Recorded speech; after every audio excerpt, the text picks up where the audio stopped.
all of you who joined for today's webinar. My name is Shadi Parsa and I'm the marketing manager at VSParticle. I'm your host for today's webinar on the topic of enhancing gas sensors performance with advanced materials.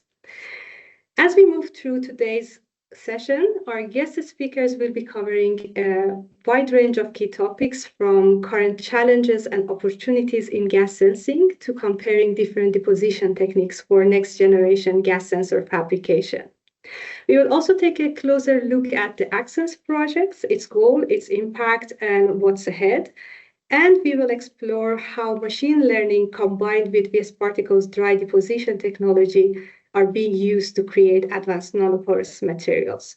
So whether you are deep into gas sensing research or just starting to explore this field, there is something for everyone here. So please make sure that you stick with us until the end of this session, and there is a lot of valuable insights coming your way. Let's look at today's agenda together. So we will start with a short introduction to VSParticle and our technology, and then we will introduce our guest speakers, and we will take a quick overview of the AccSens projects and our collaboration with MCL. After that, we dive into two presentations. The first one is from Dr. Anton Köck on chemical nanosensors and their role in consumer electronics.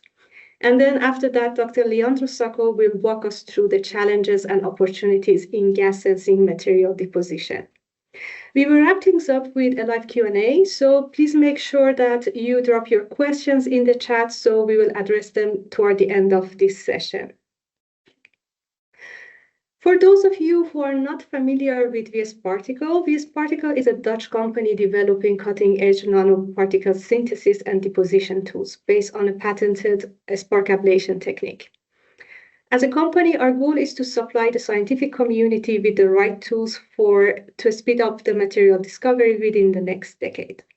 Our nanoprinting technology makes it possible to create best-in-class nanoporous materials that serves as foundational components for developing advanced catalysts, next generation of gas sensors, semiconductor devices, or other innovative medical applications. As we move from the big picture into a specific application, gas sensing is actually a great example of where nanoprinting technology makes an impact. Building better gas sensors requires precision, reliability, and often specific custom solutions. That is why this is exactly where our flagship VSPP1 nanoprinter delivers a real value. It allows researchers to directly deposit nanoporous metal oxide materials onto various substrates like wafers or MEMS or ceramic devices in an automated and single-step dry deposition process. It also supports easy material mixing with control over composition, which makes it really ideal for quick screening and optimizing sensing layers. This level of flexibility actually opens up new possibilities for innovations in the fields like environmental monitoring or healthcare or smart devices. In the upcoming talks, we will show you examples from the AccSens projects, how controlled nanomaterial depositions is actually playing a key role in optimizing gas sensors' performance. So moving on, I would like to introduce our guest speakers. So joined us today, we have two great experts who have years of experience in the field of gas sensing and nanomaterials, Dr. Anton Köck and Dr. Leandro Sacco. Dr. Anton Köck is a leading expert in nanomaterials and sensor development. He is a key researcher and head of sensor solution groups at Materials Center Leoben. He and his teams are developing chemical nanosensors for high air quality monitoring and breath analysis. Anton has more than 240 publications and conference contributions and has been General Conference Chair of the Eurosensors 2018 conference. Anton, it's great to have you here today. Thank you for joining us. Please say hi to our audience. Hello to all the experts joining, more than 60. It's great to meet you here. Hi. Great to have you here, Anton. Thank you very much. So joining us also is Dr. Leandro Sacco. our application specialist at VSParticle. Leandro has a PhD in physics from École Polytechnique in France, and his research has focused on gas sensing using nanomaterials as well as MEMS and NEMS device fabrication. At VSParticle, his mission is to help researchers and manufacturers to use the full potential of our nanoprinting technology to accelerate innovations in sensing application. Leandro, thank you very much for joining us today. Please say hi to our audience. Hi, everybody. Thanks for joining this webinar, and thanks, Shadi, for organizing this event. You're welcome. It's great to have you here. Thank you, Leandro. All right. Now that we have met our speakers, I would like to briefly introduce you to the AccSens project, the initiative that brings today's discussion into focus. AccSens project is a collaborative innovation project that is led by VSParticle, MCL, and Mountain University. The project brings together three key strengths: VSParticle's nanoprinting technology for precise material deposition, MCL's high-throughput testing capabilities to evaluate the performance, and Mountain University's expertise in machine learning to guide material optimizations. Together, the aim is to improve how gas sensing materials are developed and making sure that the entire process from synthesis to testing is faster, smarter, and targeted. By combining these technologies, AccSens is paving the way for the next generation of gas sensors that are more efficient, accurate, and ready for real-life applications. You will learn more about this initiative and the results that the team have achieved so far during the speaker's presentation. So, before we move to our first presentation, I would like to run a quick poll since we have a lot of experts joining us today. You will see a question pop up on your screen soon. Yes. So the question is, what do you consider the biggest challenge in gas sensor development today? Selectivity, sensitivity, power consumption, cost and scalability, or other challenges? And if you choose for other challenges, please mention in the chat what is the biggest challenge in your opinion and based on your experience. I see people are voting. So far, 80% voted for selectivity. Interesting. Yes, 80%. I see that a lot of people opted for selectivity as the biggest challenge, then sensitivity and cost and scalability. Drift issue, stability over time. Thank you. Thank you for sharing your votes and sharing the challenges you face.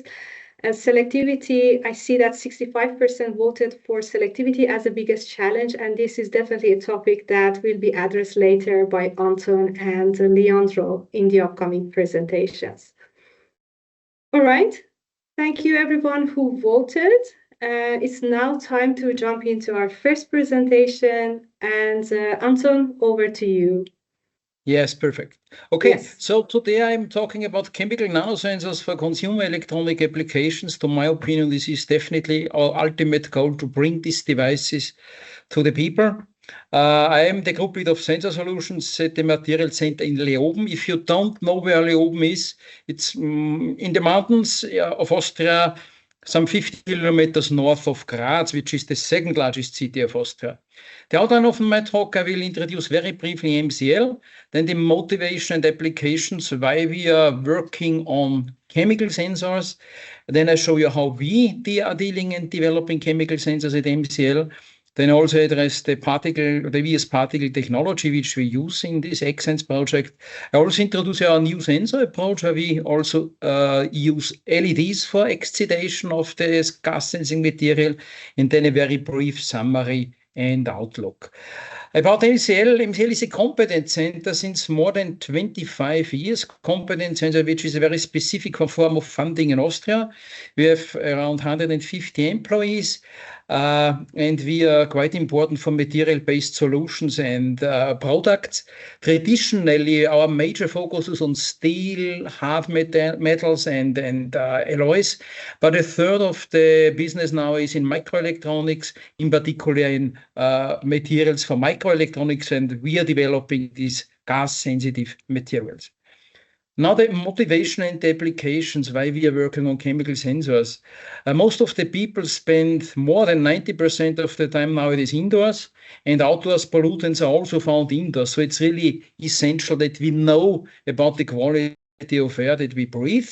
And we have more than 400,000 premature deaths in European Union and UK every year because of polluted air. Of course, the fine particles, fine dust are also an issue there. In addition to indoor air and outdoor air quality, there are, of course, a lot of other applications, agriculture and food, for example. But one of the most promising is, to my opinion, breath analysis. To analyze the exhaled breath, to look for components which are indicators for upcoming diseases or for diseases that you already have, like diabetes, for example. And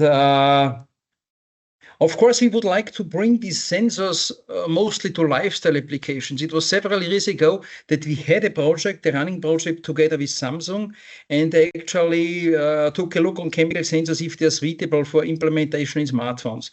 As we know, there are no smartphones yet with gas sensors, but we are doing our best to do this. So lifestyle applications in smartphones, smartwatches would be great to enable individual control of the air quality conditions indoor at home, for example, and also breath analysis. Not as a medical device, but if you exhale, for example, 2 days in a row and you find some higher concentration of acetone, then maybe it's a hint to go to the doctor now. So many applications in smart living, smart home, smart health, smart medicine could be really enabled if we are successful with the development of our chemical sensors. But if you make the reality check, who is using a chemical sensor in daily life nowadays? I mean, there are some air conditioning systems, they use optical carbon dioxide sensors, also some sensors maybe for volatile organic compounds. Actually, no one is using a chemical sensor in daily life. So where are all these sensors that we are developing? They are simply not there yet. And to my opinion, the major issue, and obviously this was also coming out from the poll now, is the selectivity. The sensors are not good enough to really detect a single gas component out of a gas mixture, for example, out of environmental air. And this is the biggest issue that we still have. Of course, stability, it was just mentioned by a colleague in the poll, is also a big issue, but I think first of all, we have to solve the selectivity problem. Okay, so yeah, when we are talking about breath analysis, I mean, there are many gas components, target gases, which should be measured there. And if you look on the state-of-the-art sensors which are there and can do these measurements, there's carbon dioxide, carbon monoxide, also formaldehyde is addressed, also ethanol, but all these other target gases are absolutely not covered. There are no gas sensors which can do these applications. So there's a lot of room, of course, for our gas sensor developments. And what options do we actually have? For example, if we want to analyze breath, we can use analytical tools, of course, for benchmarking, for finding these target gases. This is used, but this is way too expensive. This is way too big. There's no way actually to use this in daily life.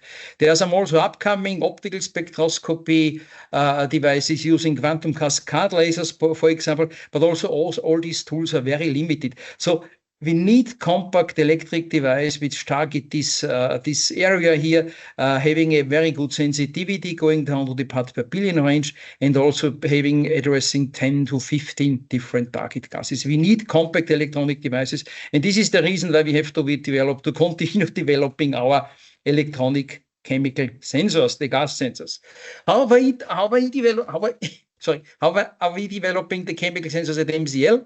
We use ultra-thin metal oxide films. We use also nanowires and nanoparticles. Metal oxide films, very traditional, tin oxide, zinc oxide, copper oxide. Of course, also different varieties of nanowires. Nanowires are perfect for research, but of course, to get it out of products, it's very difficult. We're using a lot of metallic, mono, bi, and even trimetallic nanoparticles to functionalize the sensors and to improve the selectivity behavior. And we are targeting on many gases, all target gases relevant for environmental monitoring, and also for breath analysis. I don't have to address, I think, the principle. We simply measure the resistivity of the chemical sensitive range, the film, and the resistivity changes when a target gas is interacting with the chemical sensitive layer. Very important are nanomaterials, in my opinion, and in particular proper combinations thereof. And since many years we are having collaborations with different groups, for example, using mono B and trimetallic nanoparticles synthesized by flow synthesis project. This is actually, I call it always the wet chemical approach, and then we use inkjetting or drop coating to functionalize our sensors with these nanoparticles. This is done with Fraunhofer Kann in Hamburg.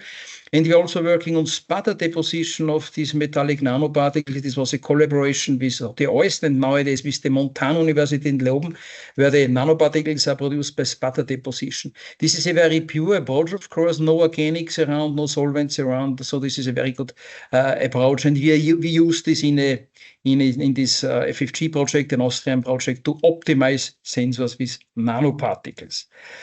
The sensor devices that we use, we have different types actually. This is the first sensor device. This is a silicon platform chip we use actually for material screening. We use this also in our AccSens project now. These are silicon chips with 16 sensor structures on top. This is 2 × 2 centimeters. And if you take a closer look, we see electrode structures with pads out here. And in the middle here in the electrodes, we are depositing our metal oxide films. We deposit them on large area, and then we use photolithography and ion etching to structure it to a size of roughly 100 microns. We use very thin films, 50 to 100 nanometers, and the temperature range that we usually use for operating the sensor are 350 centigrades. And we also have a proper measurement setup where we give the chip in, and then we close the lid, and the lid contacts with these tips, with these probe tips, the sensor chip, and then we can do 16 gas sensor measurements in parallel with 4-point measurements. And the third and the second device is the silicon nitride-based microhoplet chips. This is 2 × 2 millimeters. This is silicon nitride membrane in the middle, where the gas sensor layer is deposited. And for example, we use arrays of these single dies. This was done in an Excel project, an array of 8 dies, sensor dies, which was even overmolded. And the third and the most sophisticated sensor device is the CMOS integrated microhoplet chips, which was developed with EMS, now EMS OSRAMs. And on a single chip, 4 × 4 millimeters, we had 8 microhotplates, and each microhotplate was good for 2 sensors. So 16 sensors implemented here. Okay, now I show you some of the sensor results that we achieved in the last years. For example, this shows this sputter inert gas condensation, where we use these nanoparticles to functionalize the sensors, and actually 2 different sizes of nanoparticles, very small one, 1.5 nanometer and 3 nanometers, were deposited on a tin oxide films, on a CMOS integrated tin oxide films. And then these were also exposed to carbon monoxide, and what we see is that the platinum nanoparticles, the bigger one, increase their responses compared to the bare substrate. And most important actually is that the sensors are actually independent of the humidity. So the response is independent of humidity. This is a very important feature, of course, for good gas sensors.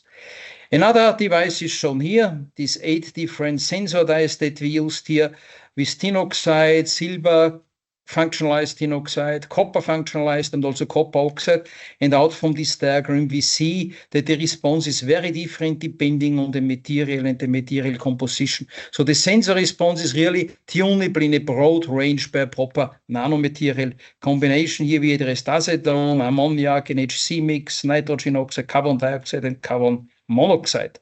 We also used, of course, nanoparticles from this wet chemical synthesis, and of course the response also depends on the number of nanoparticles that we use. So we changed here the concentration of the nickel, in this case nickel platinum nanoparticles on the film, and we've seen that there's an optimum value to increase the response towards specific target gases.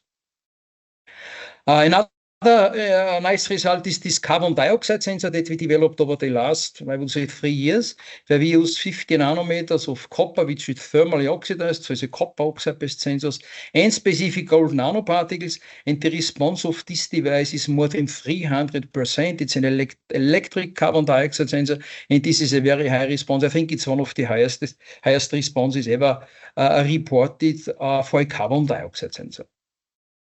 But now let me come to this great technology from VSParticle, which is the spark ablation technology. We are collaborating with VSP now since, I think, almost 5 years, I would say. And Leandro will explain later in more detail how it works. What is nice with the technology, this is really amazing, the flexibility in materials. Well, for example, with sputtering, you're always limited that you have sputter targets for that, but here you can choose actually all these materials which are marked here in green to optimize the sensor response. This is really fantastic. And in this AccSens project, we are doing now the following.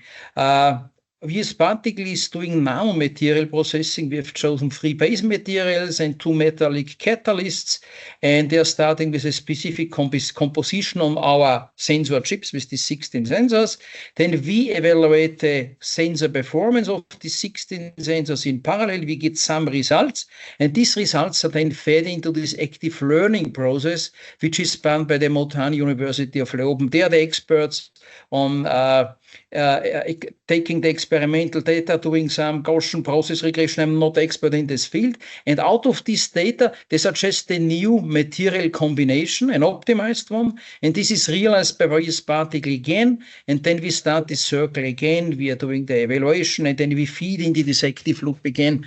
And of course, we want to get this perfect sensor solution, the sensor selectivity out of these materials, and doing this loop, in particular also this active learning process, this limits the number of materials that we are testing, so this accelerates definitely the sensor development. Okay, and this is, for example, a typical resistance measurement of the 16 sensors. You see the dependence on the target gases, and this is what we feed into this active learning process. Yeah, and then finally, I want to introduce our new sensor approach. We have also running projects on that. We excite the sensor material not only by heat with the micro hot plate, we're also using micro LEDs to activate the sensing materials. And we are running here a project, the Austrian FFG project, where we use micro hot plate devices, and opposite we mount LEDs with different wavelengths from the visible down to the UV range. And what we see is really very, very promising. This is a nicer setup. Actually, we are also using 8 different sensor devices here, and we are using also 8 different LEDs on top, and we illuminate simply the sensors with the LED. Of course, in the future, we make a much more integrated approach. But the sensing results are really very nice. For example, if we use here a tin oxide, which is functionalized with silver nanoparticles, we see that without light, these are the black points here. We have 4 different target gases. There is some response there. And if we switch on the light, this shows just the intensity, the higher the intensity, we decrease the response of these sensors. So with the LED of 270 nanometer LED, we can switch the sensor response off for this specific type of material. If we take a look on the copper oxide, it's inverse. There's actually almost no response, a little response when we have no light there. And when we illuminate the sensor devices, the response is strongly increased up to almost 70% from almost 0 for copper oxide, for example. So depending on the material, we can switch the sensitivity on and off. And of course, also the selectivity strongly depends on the LED. And now we're experimenting, of course, with many, many different LEDs, different wavelengths. Okay, this brings me now to the summary and outlook. I think I'm still in time. My message is we need compact, efficient, and cheap gas sensor devices if we want to make it to consumer electronic devices. To my opinion and to the experience that we have with smart nanomaterials, and in particular the proper combination of the materials, are key for efficient chemical sensor devices to optimize the selectivity. I think the new sensing principle using both heat and light is very, very promising. because the response to specific target gases can be really switched off and on. And we are just starting now a collaboration project with VSParticle, Silicon Austria Labs, and the company in Austria on this. It's called Real Science Advanced Nanomaterials for Real-Time Environmental Monitoring Sensor Systems, where we also employ this this excitation by light. Okay, that's it from my side. I'm in time, and now I hand over, I think, to Leandro. Thanks for listening to my slides. Thank you very much, Anton. Yes, I'm sure that our audience may have some questions from you. So please put your questions for Anton related to his presentation in the chat now, and we will address and answer these questions in a bit after Leandro's presentation. Leandro, over to you. Thanks a lot, Shadi, and thanks a lot, Anton, for this insightful presentation. It was very nice. So once again, recall for people, don't hesitate to make your question and put it in the QA or in the chat. So we talk about a lot of gas sensing, what are the real challenges, and this was very well proposed by Anton, but also there are a lot of opportunities there.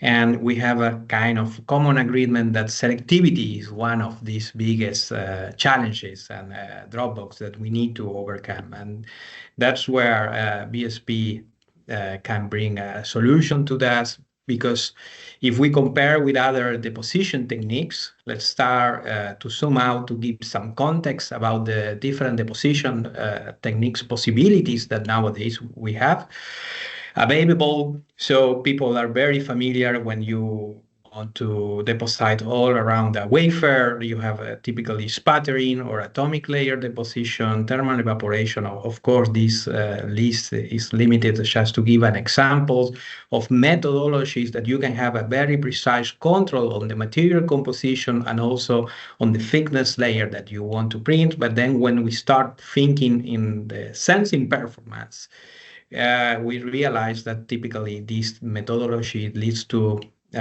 device response with a limited sensitivity. This is attributed to the small, relatively small sensing surface area. So then researchers were doing a lot of effort to develop techniques where you can have a large surface volume ratio on your sensing layer. So there you have a lot of diversity of techniques. Mainly and very cost-effective approach is drop casting, where you can try a lot of different material composition, spray coating, inkjet printing as well. But nowadays, if we want to go to the next level, and also if we are thinking to deploy sensors across many applications, then we need this miniaturization compatibility, and also we need ideally to be compatible with a wafer level patterning. So we know that these kind of techniques, they are facing these challenges to fully automatize the production, and also something that is not trivial at all in all these techniques. Typically, you need to develop an ink, and when you have a use case that you don't have a solution ready, you don't have a sensing layer ready to detect a gas target molecule, this would be very time consuming. So let's think also what will be the wish list of a deposition technique to deposit a sensing layer. Ideally, what we think is nanoengineering this sensing layer is kind of the solution to enhance the sensitivity. So you want a large surface to volume ratio.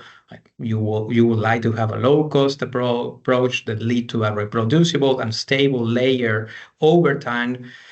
When we are thinking about selectivity, like control on the material composition could be a key solution to overcome this kind of problem. Ideally, also approach based on green synthesis. And what is very important as well is to deposit your sensing layer at the very last step of your production flow, because in this way you can avoid the interaction of your sensing layer with some other steps. And this also will enable to produce an array of sensors, and then also could be an approach to get more selective devices overall. So when you see this kind of list, you will start to realize that a lot of these wish lists are basically properties of our technology based on the spark ablation coupled with a dry printing system. So the spark ablation is an scalable aerosol approach that you can control the material compositions just as simply adjusting the sparking parameters and also the printing conditions. It's fully dry, so you don't have any chemical waste, and all this proper render this approach essentially to a methodology where you can accelerate the material production. And this can unlock new use cases, but also push the limit of existing sensing applications. So overall, then you can see that with this kind of technology using the dry printing approach based on spark ablation, there are two main opportunities here. If you need to develop a new type of application, you will need to first select develop a sensing layer that will be selective to this target molecule. And this is also all around the spirit of the AccSens project as well. So in this case, you can do a throughput screening through a lot of material compositions, but once you detect your sweet spot for your material composition, ideally you can print this all in a wafer. And also to give some insights to the audience, I would like to present some results that we obtain printing directly on wafer. So also you can start considering VSP technology to some extent for production purposes.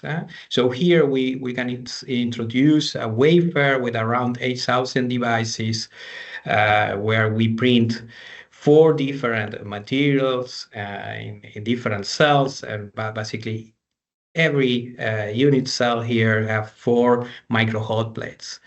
So they are basically MEMS devices. What is important to point out that we never detect any damaging on the printing onto micro hot plates or MEMS devices based on membranes. That is a very important property to point out. So here there is an example of the dots that we print on these kind of devices that then can be used as a sensing units. To give you some order of magnitude of the production time or the printing time that it will require to cover all this wafer, of course, it's really material dependent, because in the spark ablation technique, every material have a different ablation rate. But for instance, these are very popular, and people working on gas sensing can recognize a lot of these type of materials that we print. And here you have different printing time that it will require to print a dot with a thickness of 5 microns. But this also you can recognize that is a quite thick layer. So I'm showing the extreme case. In this case, if you want to print 2,000 devices, for instance, with tin oxide, it will take you around 14 hours. But of course, then you need to take into account that then you don't need to any patterning process after this. This could be the very last step process, or maybe an annealing step of your wafer. Of course, the spark ablation coupled with the printing system, you can tune the thickness of the layer. So eventually here I'm showing, as a matter of example, a calibration curve of the tin oxide. So this is really at the wafer level, we can do all these kind of things, and then more related with the AccSens project and more related with what is the real performance of these layers that we are printing. So essentially what we are doing, it was briefly summarized by Anton as well. What we are doing is we print, we anneal, and then we measure. And especially at this phase of the project, we are giving just input to the algorithm to let us know, okay, what are the next set of materials that we need to try. So now we are in the phase that we are giving just input to the system to say, okay, what will be the next materials? But at this point, we just pick some materials that, of course, we say, okay, these materials might be interesting to test with different gases. Anton already showed CO2 detection, and here I'm showcasing formaldehyde detection. And already you can see that with these different material compositions, we are obtaining outstanding results. We are detecting here, we expose our nanoporous layers up to concentration from 0.1 ppm up to 10 ppm. And here you can see already that we are getting a limit of detection of 10 ppb. And if we compare with the literature, these results are outstanding. And especially for formaldehyde, you might know that we need really sensor in the ppb level. We need at this concentration range to develop a real-life application. But here, the message that I want to give and the message to take away here is that our nanoporous layer were not fully optimized. It was just the starting point. So to sum up, we show here that with this printing technology, we are obtaining already outstanding metrics of this nanoporous layer in the, let's say, input expert phase. So we didn't optimize yet, and we are getting very nice results. So that's a good news, but also it's challenging, and also the message is to motivate the community working in gas sensor to adopt this type of technology, because there are a lot of room for optimization, and there, of course, there are a lot of opportunities there. And also we show some results that this technology is compatible to print at the wafer level, especially in this case was 6-inch wafers. Then, of course, there is still a lot to do, but we are in a very good track. So this is the end of my presentation, but the message that I want to pass is like, yes, adopting this technology, probably you have a comparative advantage or a better position to start screening different materials. To finalize, very important, we will be in 2 weeks at the Sensor Plus Test Fair with my colleagues. Please feel free to scan the QR code to have a free ticket, and we can interact with you. We will be happy to discuss about sensing application, and also we will be showcasing the nanoprinter there. So we will bring with us one of the printer to show to the people around. Thanks a lot for your attention, and we wait for your questions. Thank you very much, Leandro. Thank you for the great presentation. And do you see my screen now, the next slide? All right, great. I can see that we already got quite a lot of questions in the chat. So the first, I think, 10 questions are addressed to Anton. I think it's time to go to the section for live Q&A. But before that, I just want to highlight that we are going to send a recording of this webinar to everyone who signed up next week. And we will also share the voucher code for the free ticket in case you are joining the Sensor and Test conference in 2 weeks. So you will receive that also next week. Thanks a lot. So for the live Q&A, back to you, Leandro. Yes, I see a lot of questions from the audience, and I see that Anton was already replying some of these questions. Maybe we can pick out one of these question for you, Anton. Somebody asked, what about the power consumption using the LED plus the heater? Do you have some metrics there to show some key figure of merit about the power consumption of the integrated system of the heater plus the LED? This question come from Thierry Clement. I see it. I already tried to answer a little bit. I mean, the LEDs, they enable lower operation temperature for the micro hot plate devices.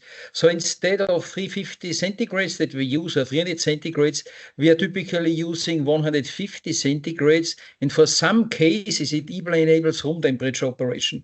The power consumption of our micro hot plate devices, it's typically, I think, 25 milliwatts at an operating temperature of 400 centigrades. And the LEDs at the moment, as we keep quite a long distance between the LEDs and the sensor devices, I think it's some 15 milliwatts. But when we get closer and we get the new LEDs from University of Barcelona, this might be easily less than 1 milliwatt. So all in all, let me say 1 milliwatt for the LED, and if we decrease the operation temperature to 10 milliwatts, yeah, some 10 to 15 milliwatts of the total system. But it can be certainly even less. Okay. And this is all, of course, in DC operation. If we start to modulate, then it's of course much less. Yes, you can decrease then. Yes, then I have another question from Chef. Possible basic question. How well can stoichiometry of oxide, etc., can be controlled during the deposition? Yeah, I can pick up this question. Thanks for the question. Yeah, essentially what we are doing is during the spark ablation, you start from bulk, and there are many ways to control the stoichiometry. You can just flow an inner gas, typically argon, and then normally the stoichiometry of your electrode that you are using will be preserved. And then you can mix different type of generators. This is more related with spark ablation. When we are mixing two generators, there are many possibilities. You can use alloyed electrode as well, and this using an inner electrode, inner gas carrier, the stoichiometry will be preserved. But then, of course, there are many ways to control the stoichiometry. You can also do some post-processing to do some annealing steps. But there are many opportunities to control. But what we are doing right now is just explore the spark generator parameter space, and then we measure what is the stoichiometry and is reproducible, and that is one of the most important message to take away. Then you will need to optimize to get your preferred stoichiometry. I hope that I reply your question, but don't hesitate to contact us later to have a follow-up, of course. There is another question. Although the selectivity for our MOX composite gas sensor is a challenge, is there a way to train the data model to recognize the changes in resistance for certain gases of group of gases? Yeah, this I think is a question more to our partners coming from Mountain University. So it's more the data signal analysis, but of course we see huge trend now in the sensing domain that AR or these active machine learning models are used to train your data and to recognize exactly what is the gas target molecule. That for sure it is an option, but the better the material you have, the less that you will require than the AI to support you. Anton, please. I just tried to answer this question. To be honest, I don't know, but I can forward your question to the active learning experts from Montana University, as Leandro already said. So send an email to me and then we can discuss this later. Yes. Then we have another question from Vincent. Dear Anton, in the AccSens project, you focus more on the material composition or the nanoporous layer properties, such as layer thickness, nanoparticle size, etc.? It's more than nanomaterial composition, actually. So I think we keep the thickness fixed, otherwise we have too many parameters, and then we try to change the material composition. But Leandro, you also certainly know better which exactly. parameters are held constant, that we don't have too many parameters that influence our selectivity. Exactly. Basically, we need to limit it or space of parameters, because otherwise we need to take, let's say, to feed the algorithm, we need a lot of data. And now we are fixing, let's say, confining the space of parameter with the material composition. But of course, you can extrapolate this model, let's say, exploring also, it could be the annealing temperature, it could be the layer thickness. There are so many parameters that you might need to optimize and can be incorporated, but then you need much more data at the beginning. Thank you. And then we have another question. Only MOX metal oxide can be printed, or can this be extended to any other materials? In fact, no, there are many other materials, like metal catalysts can be printed as well. And in our material compositions, we are also printing, let's say, we are mixing this metal oxide with gold. So in the aerosol stream, we are flowing gold in a less, let's say, the proportion is much lower.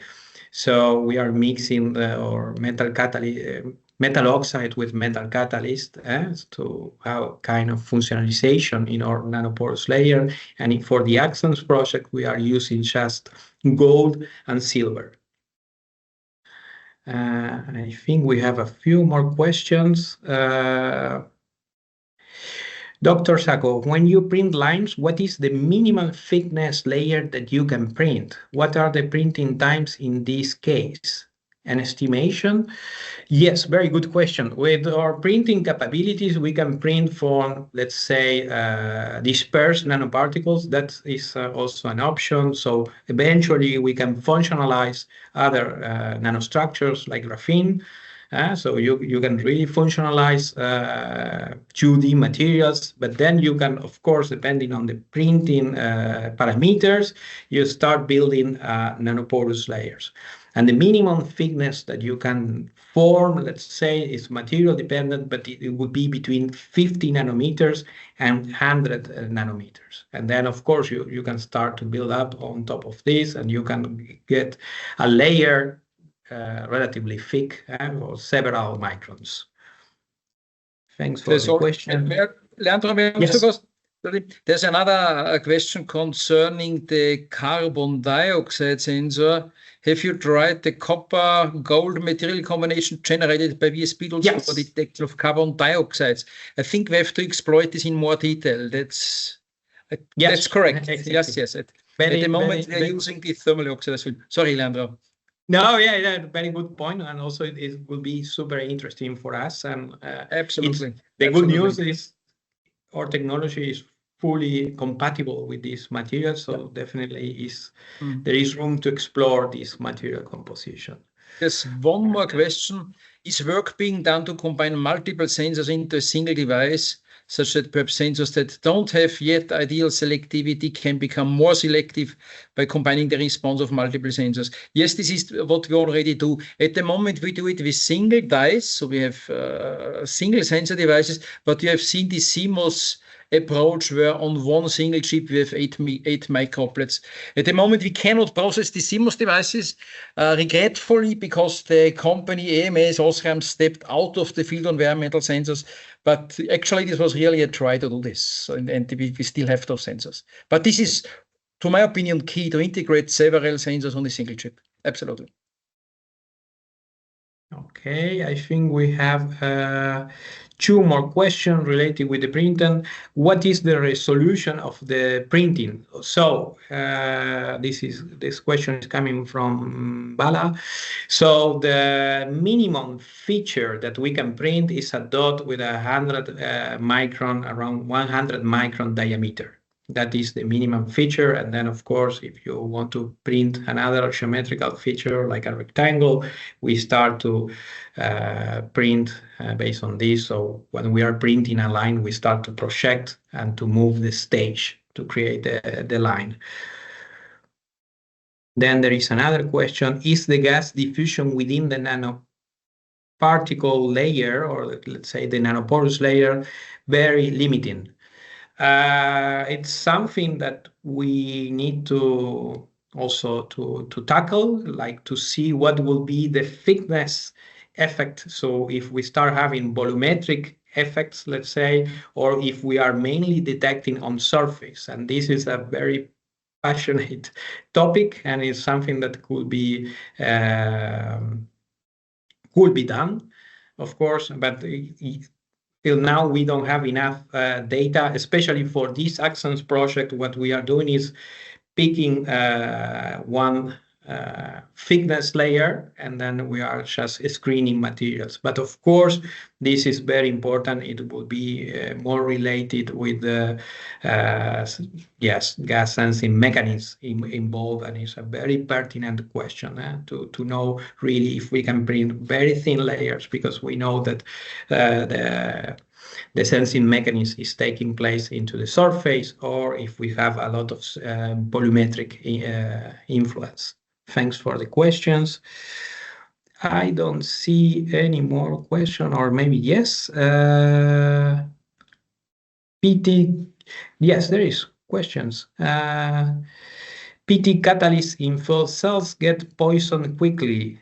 The air is dirty. Do you see a similar problem for gas sensors? Anton, do you want to take it? I can take it. This is certainly an issue. Yes, that's certainly an issue.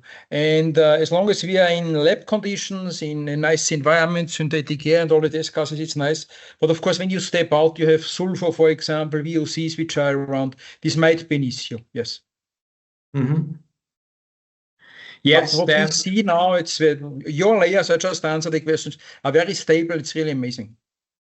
Yes. Yeah, I think we have a very promising results, and coupled with the heater, it will be very interesting also when we will use the UV, because this also can to see the effect of like a cleaning effect as well. To some extent, is what you show when you turn on the LED. But definitely something that we need to explore, and of course this is going in a later phase to see how stable are over longer time, or to design stress tests to get more information about this. Let me see. I think we have one last question for Anton. Thanks for the presentation. Dear Anton, you explained that it is possible to lower the operation temperature with the UV LED. Did you try room temperature operation for the sensors? Very good question. Yes, very good question. I just answered. Yes, we have achieved a room temperature operation for specific MOX. It was zinc oxide and copper oxide when we used the UV LED. Otherwise, there's no way to have room temperature operation. But for acetone, for example, it works. It's really amazing.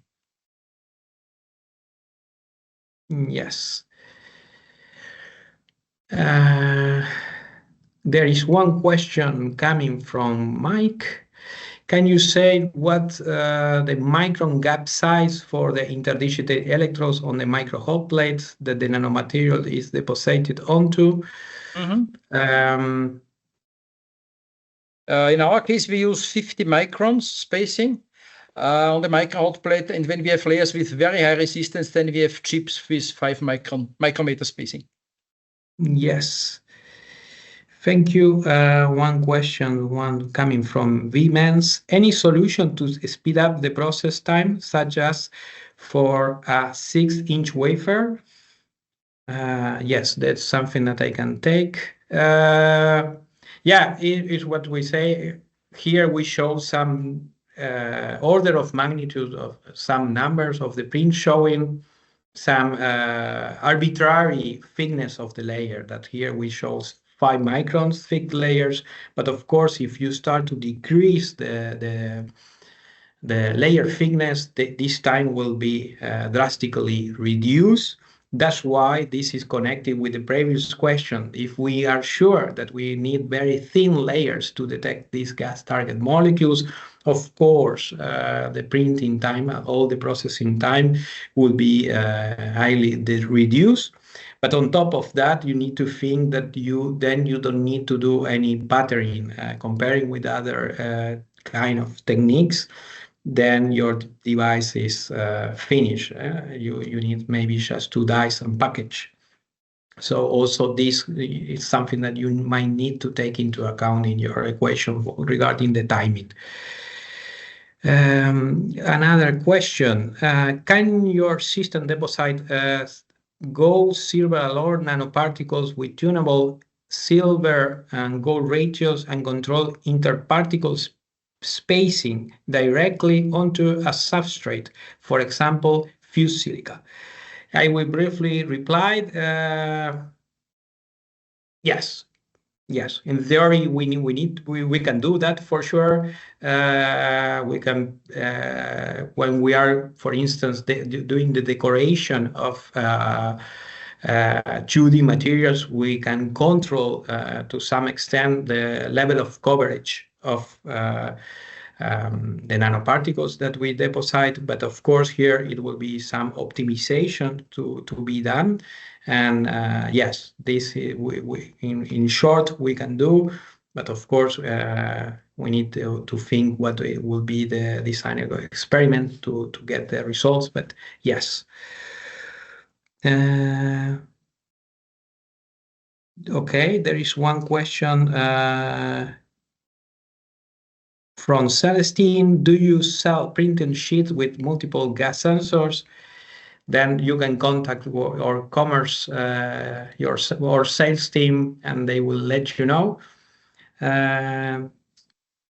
But yeah, the main business from VSP, let's say, is to sell the tool, the nano printer. But of course, we can think in another opportunities to do some sample services, of course. Yes. If Celestine is thinking of an array of sensors, then we could discuss this if the sensors should be ready. So we have to should discuss this in more details, maybe. Yes. Yeah, of course. There are, for every question, these are much more time. I'm trying to condense, but the idea is also to open a channel to dialogue with all the audience, and this just to be the starting point of a connection. So that is the final idea. I think that I cover all the questions. Yes. Shadi, of course, if somebody wants to still contact us, we are available, and we will be happy to reply. If I didn't went through some question, then we will address it at time. Yes, thank you very much, Leandro, Anton. Thank you very much for being here with us today, and also for answering all the questions. And to our audience, also a big thank you for joining. And as I said, we will send you the webinar recording via email next week. If you have still any questions about our technology, please feel free to check out our website or contact our team. And we look forward to seeing you again in our next webinar. Have a good day, everyone. Okay, great. Thank you. Bye. Thanks for joining. Bye-bye. Ciao.